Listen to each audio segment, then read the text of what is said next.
जय श्री अम्मा मित्रों। मैं पतंगरा पुत्र सिद्धांत आज आप सब लोगों का अपने इस नए वीडियो में स्वागत करता हूं। आज हम श्री बगलामुखी जी का गुणगान करेंगे। आज मैं आपको इस वीडियो में बताऊंगा श्री बगलामुखी जी के मूल मंत्र का वैदिक विधान। आज हम जानेंगे विनियोग, न्यास और मूल मंत्र का अर्थ जानेंगे और संपूर्ण वैदिक विधि जानेंगे किस प्रकार हम इस मूल मंत्र को वैदिक विधान के द्वारा जागृत कर सकते हैं, इसका पुरुषरण कर सकते हैं। तो हम अपनी ये वीडियो शुरू करते हैं। मैं अपने श्री गुरु श्री ध्रुव नारायण कपूर जी के चरणों को नमन करता हूँ और अपनी ये वीडियो शुरू करता हूँ। श्री बगलामुखी मूल मंत्र वैदिक विधान। हमारा उद्देश्य इस मंत्र का वाणी की शक्ति, समस्त सांसारिक उपलब्धियां, धन, पद प्रतिष्ठा, शत्रुओं, भय आदि से मुक्ति, साथ ही आत्म साक्षात्कार और मोक्ष की प्राप्ति। मंत्र जप के लिए पीले वस्त्र पहने एवं हल्दी की माला का प्रयोग करें। अब हम शुरू करते हैं वैदिक विधान। सर्वप्रथम विनियोग। ओम अस्य श्री बगलामुखी मंत्रस्य हि नारद ऋषि त्रिष्टुप छंदः श्री बगलामुखी देवता हलरीं बीजम स्वाहा शक्ति ओम कीलकम मम भीष्ट सिद्ध्यर्थ च शत्रुणाम स्तंभनार्थे जपय विनियोगः। अर्थात यह प्रार्थना मंत्र जब श्री बगलामुखी जी का आवाहन करने और उनके मंत्र जप से सभी पहलुओं में अपनी पूर्ण कृपा प्राप्त करना, यानी कि उनकी पूर्ण कृपा कृपा प्राप्त करना, विशेष रूप से सभी शत्रुओं को शांत करने और सभी बाधाओं को दूर करने, साथ ही चार पुरुषार्थों धर्म यानी कि न्याय कानून, अर्थ, धन, काम, इच्छाएं और मोक्ष यानी मुक्ति की प्राप्ति के लिए है। ऋषि दिव्य दृष्टा नारद हैं, मंत्र का छंद त्रिष्टुप है और देवता श्री अम्मा बगलामुखी हैं। बीज हलरीम है, शक्ति स्वा है, मंत्र को खोलने की कुंजी यानी कि कीलकम ओम है। अब हम न्यास करेंगे इस मंत्र के। न्यास में मैं आपको अर्थ भी समझाता चलूंगा किस तरीके से न्यास करेंगे। सबसे जो हमारा प्रथम न्यास आएगा वो है ऋष्यादि न्यास। नारद ऋषि नमः ऋषि। दाहिनी हथेली खोलें और अनामिका और अंगूठे को ऊपर से जोड़कर माथे के शीर्ष भाग को स्पर्श करें। त्रिष्ठुप छंद से नमः मुखे। अब उपरोक्त मुद्रा से ही मुंह के होठों को स्पर्श करें। श्री बगलामुखी देवताय नमः हृदय। दाहिनी हथेली से हृदय को स्पर्श करें। ह्रीं बीजाय नमः गुह्य। दाहिनी अनामिका और अंगूठे को जोड़कर एक साथ जोड़कर जननांग को स्पर्श करें। स्वाहा शक्ति नमः पादयोः। दाहिने हाथ की अनामिका अंगूठे को मिलाकर पैर को स्पर्श करें। ओम कीलकाय नमः नाभौ। दाहिनी हाथ की अनामिका और अंगूठे को मिलाकर नाभि क्षेत्र को स्पर्श करें। सर्वार्थ सिद्ध्यर्थे जपय विनियोग नमः सर्वांग। दोनों हथेलियों को पूरे शरीर पर फेरें। इति श्री ऋषियादि न्यासः, ये हमारा ऋषियादि न्यास पूर्ण होता है। अब अगले न्यास की तरफ बढ़ेंगे। उस न्यास को हम करन्यास कहते हैं। जो सर अब हम करन्यास शुरू करते हैं। ओम अलरीं मंगुष्ठाभ्याम नमः। दोनों तर्जनी उंगलियों का प्रयोग करें और दोनों अंगूठों पर चलाएं। बगलामुखी तर्जनीभ्याम नमः। दोनों अंगूठों का प्रयोग करें और उन्हें दोनों तर्जनी उंगलियों पर चलाएं। सरदुष्टानाम मध्यभाम्याम नमः। दोनों अंगूठों का प्रयोग मध्यमा उंगली पर करें। वाचम मुखम पदम स्तंभ अनामिकाभ्याम नमः।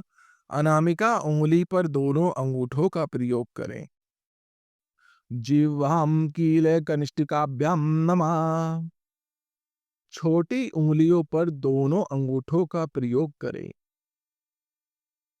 बुद्धि विनाशे हलरीं ओम स्वाहा करतल कर पृष्ठाभ्याम नमः। दोनों हथेली को खोलें। दाहिने हाथ की खुली हथेलियों को बाएं हथेली के आगे और पीछे के भागों पर फेरें तथा यही प्रक्रिया दूसरी हथेली के लिए भी दोहराएं। इति करन्यासः।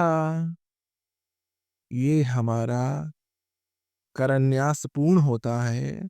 अब हमारा अगला स्टेप है अंगन्यास। ओम हलरीं हृदयाय नमः।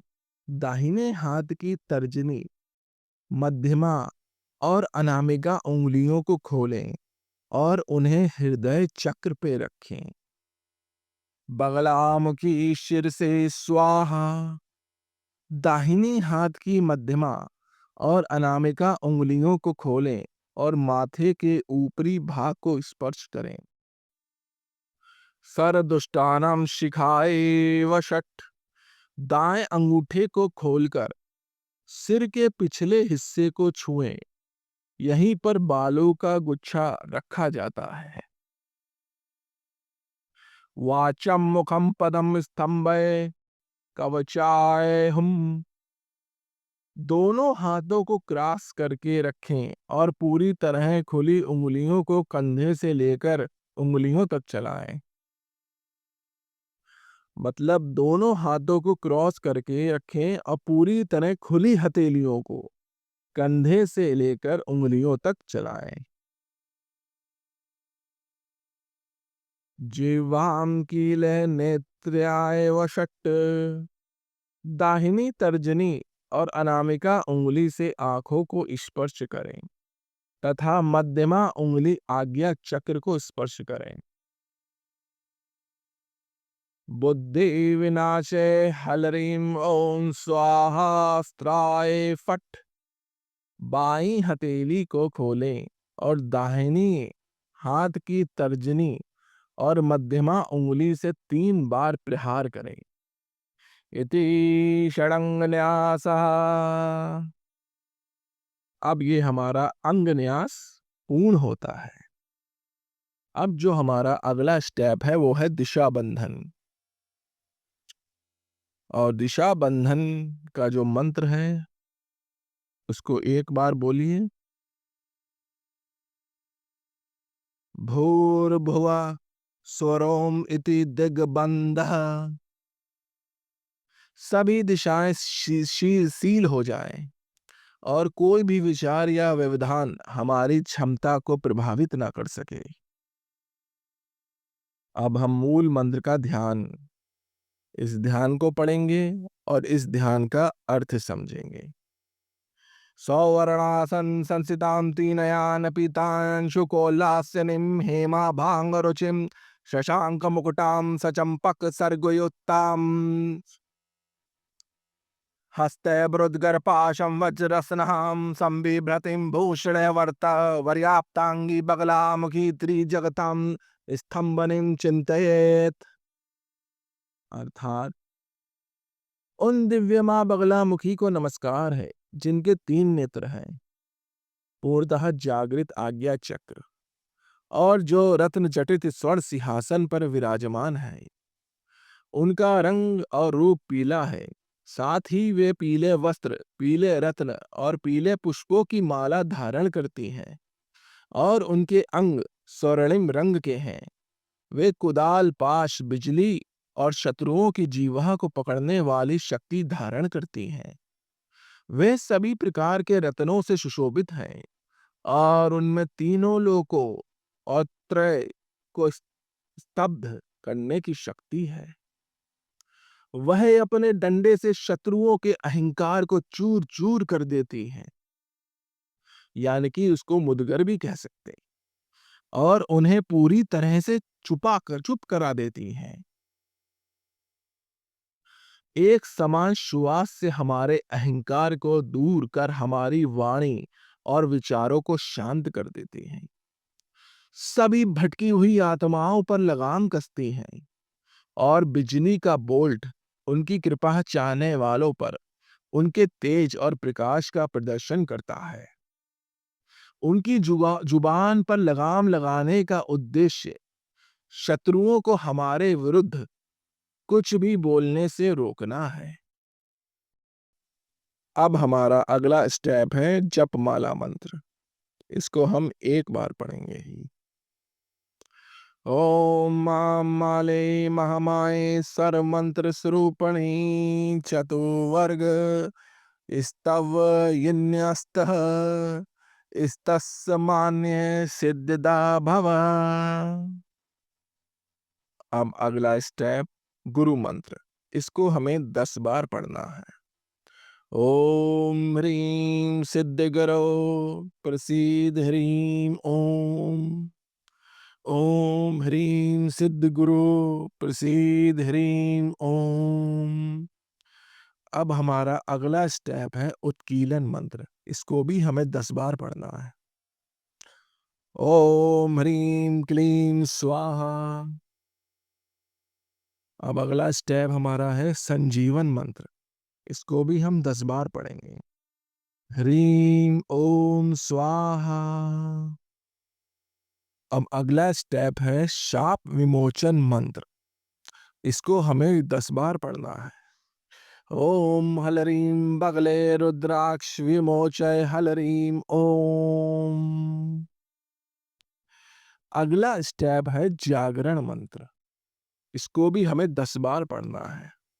ओम ह्रीं क्लीं ओम हलरीं बगलामुखी सर्वदुष्टानां वाचं मुखं पदं स्तंभय जीवां कीले बुद्धि विनाशय हलरीं ओम स्वाहा क्लीं ह्रीं क्लीं। ये जागरण मंत्र है। इसका हम 10 बार इस मंत्र को जपेंगे। अब हम अधिकारी हो जाते हैं मूल मंत्र को जपने का। अब हम मूल मंत्र जपेंगे। आप अपनी इच्छा अनुसार इस मंत्र को जप सकते हैं। ओम हलरीं बगलामुखी सर्वदुष्टानां वाचं मुखं पदं स्तंभय जीवां कीले बुद्धि विनाशे हलरीं ओम स्वाहा। अब मैं आपको इस मंत्र का अर्थ समझाऊंगा। सबसे पहले हम हलरीं बीज मंत्र का अर्थ समझेंगे। हलरीं बीज मंत्र सभी आंतरिक और बाह्य शत्रुओं, साथ ही हमारी भौतिक और आध्यात्मिक प्रगति में आने वाली बाधाओं को रोकने और शांत करने, स्तंभन का प्रतिनिधित्व करता है। इसमें हा अक्षर शामिल है, जो आकाश तत्व है, जो विशाल आकाश और अनंत अंतरिक्ष आकाश का प्रतिनिधित्व करता है। और साथ ही परशिव, जो पूर्ण ज्ञान, शुद्ध आनंद और सभी पापों के नाश का प्रतिनिधित्व करता है। और साथ ही प्राण, जो जीवन को बनाए रखने वाला महत्वपूर्ण श्वास है, इसका भी प्रतिनिधित्व करता है। ला अक्षर पृथ्वी या पृथ्वी तत्व का प्रतिनिधित्व करता है, जो स्थिरता और स्थिर प्रकृति का प्रतीक है। रा अक्षर अग्नि है, और ये आक्रामकता लाता है। समग्र मंत्र को और भी अधिक शक्तिशाली बनाता है।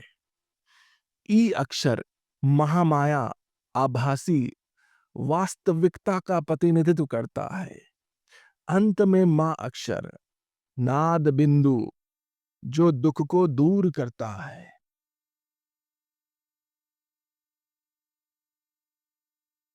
कुल मिलाकर इसका अर्थ हमारे स्वाद, भूख, लोभ, वाणी और मन की आंतरिक चंचलता को शांत करना, प्राण या श्वास को स्थिर करना है, जो समय के साथ आध्यात्मिक परिवर्तन का सूत्रपात करने वाले ध्यान की उच्च अवस्थाओं की ओर ले जाता है। इस मंत्र की व्याख्या बाहा विरोधियों की वाणी को शांत करने के लिए भी की जाती है। जब इसे श्री बगलामुखी देवी के बीज मंत्र के संदर्भ में देखा जाता है, जो सबसे शक्तिशाली ब्रह्मास्त्र विद्या है, जो सभी कर्मों और चिंताओं का नाश करती है और हमारी भौतिक और आध्यात्मिक प्रगति को प्रभावित करती है। सर्वदुष्टानाम का अर्थ है सभी आंतरिक और बाह्य शत्रु। वाचम शब्द का अर्थ है वाणी, मुखम का अर्थ है मुख, स्तंभय का अर्थ है रोकना, जिह्वा का अर्थ है जीभ, कीलय का अर्थ है दबाना, बुद्धि का अर्थ है बुद्धि, विनाशय का अर्थ है विनाश। प्रणव मंत्र, जिसे शब्द ब्रह्मा भी कहा जाता है, ओम है। यह आदि ध्वनि शुभता का प्रतीक है और ध्वनि के रूप में स्वयं प्रकट होने वाली एक वचन वास्तविकता है। कहा जाता है कि अन्य सभी ध्वनियां और तरंगे इसी मंत्र से उत्पन्न हुई हैं। आहुति मंत्र में स्वाहा, यह हमारी ओर से सभी आहुतियों को ईश्वर द्वारा ग्रहण करने के लिए है। कुल मिलाकर यह मंत्र सभी बाह्य और आंतरिक शत्रुओं को भगाने के लिए है। बाह्य संदर्भ में इसका उद्देश्य शत्रुओं की वाणी को रोकना, उनकी बुद्धि को नष्ट करना, उन्हें मार्ग से भटकाना और उन्हें हम किसी भी प्रकार का नुकसान पहुंचाने से रोकना। यानी कि वो हमें किसी भी प्रकार का नुकसान पहुंचाने से हमें उन्हें रोकना। आंतरिक संदर्भ में इसका उद्देश्य व्यर्थ की बातों को नष्ट करना और विचार प्रक्रियाओं को नष्ट करके हमारे मन को स्थिर करने और ईश्वर के गहन चिंतन में लीन होने में हमारी सहायता करता है। ये इस मूल मंत्र का पूर्ण अर्थ है। अब इस मूल मंत्र के जप के पश्चात हमें जो है माता श्री को मंत्र समर्पित करना होता है। तो माता श्री को जो मंत्र है हम समर्पित एक मंत्र के साथ कर सकते हैं। वो मंत्र इस प्रकार है। गुहाति गुहा गोप्त्री त्वं गिराण स्मात् कृतं जपम सिद्धि भरवतु में देवी तत्प्रसादान मही स्थिरा। इस मंत्र के साथ हम माता श्री को हमने जो जप किया है वो पूर्ण जप हम माता श्री को समर्पित करें और अपनी त्रुटियों के लिए उनसे क्षमा मांगें। अब अंत में जपांतर माला मंत्र, इसका जो श्लोक है वो इस प्रकार है। ओम त्वं माले सर्वदेवानां प्रीतिदा शुभदा भव शुभम कुरुष्य मे भद्रे यशो वीर च देहि मे। मंत्र ओम ह्रीं सिद्धे नमः। अब हम ये हमारी संपूर्ण वैदिक विधि है इस मूल मंत्र को करने की। बाकी तो हमें जो गुरु मुख से प्राप्त होता है तो गुरु हमें जिस प्रकार आज्ञा दे हमें उस प्रकार ही करना चाहिए। लेकिन हर किसी को वैदिक विधि जाननी जरूर चाहिए, क्योंकि वैदिक विधि जानने के पश्चात आप अगर गुरु मुख से मंत्र आपको मिला है और वैदिक विधि के द्वारा करते हैं तो ये अत्यंत लाभकारी भी हो जाता है। और हर तरीके से अगर कहीं भी मतलब किसी भी प्रकार का अगर कोई भी मंत्र कीलित हो कहीं से भी, तो इस पूरी क्रिया के माध्यम से, इस पूरी प्रक्रिया के माध्यम से आप उस मंत्र को उत्कीलन कर सकते हैं और उत्कीलन करने के पश्चात मंत्र का जाप कर सकते हैं। आज की वीडियो में सिर्फ इतना ही। अब हम अगली वीडियो में मिलेंगे। तब तक के लिए जय श्री अम्मा मित्रों, जय जय श्री अम्मा मित्रों। इस पवित्र यात्रा में हमारे साथ होने के लिए धन्यवाद। शक्ति के एहसास से को भीतर की शक्ति को जगाने दे। श्री वाराही, बगलामुखी एवं प्रत्यंगरा अम्मा के बारे में ज्ञान प्राप्त करे, अभी सदस्यता लें और तंत्र और परिवर्तन के मार्ग पर चलते रहें। जय श्री अम्मा।